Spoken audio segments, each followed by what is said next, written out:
From United Nations Television, this is UN in Action.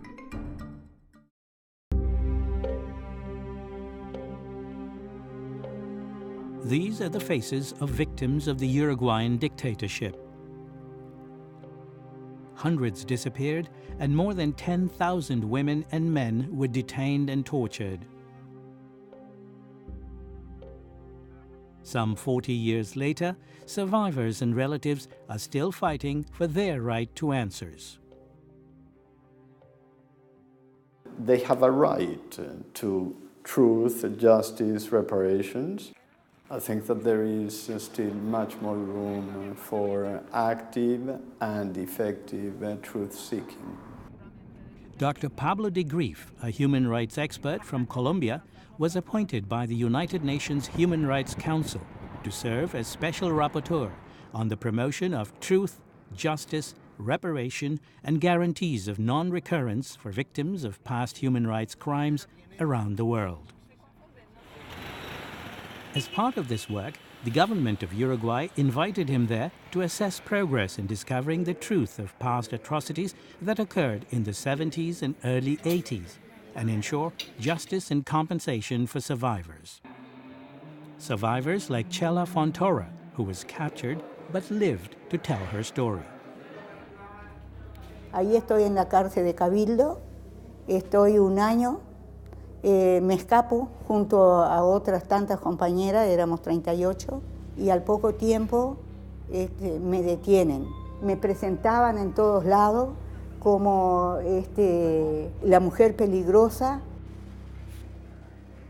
Now 67 years old, she was imprisoned for her trade union activities. De noche, por ejemplo, no te dejaban dormir. Empezaban a golpear en la reja, ¿no?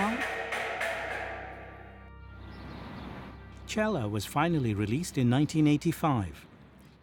She met with Pablo to brief him about her experience.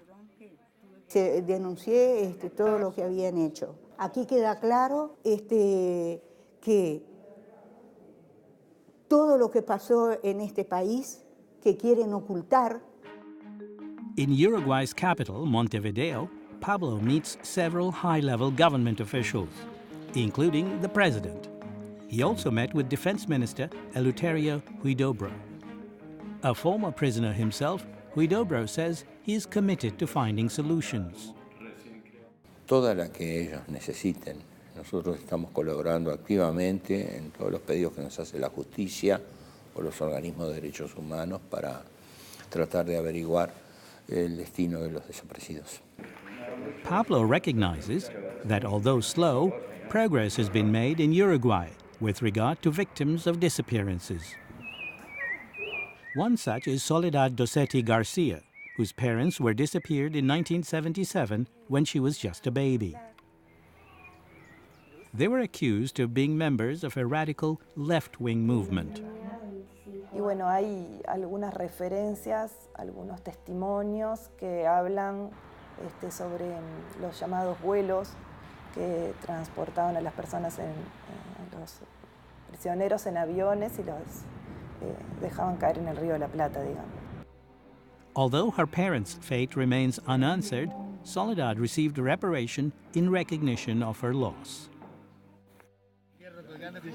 The Special Rapporteur believes if the political will is there, and determined people like Soledad and Chela keep the memories of those bitter years alive, justice will be part of Uruguay's future.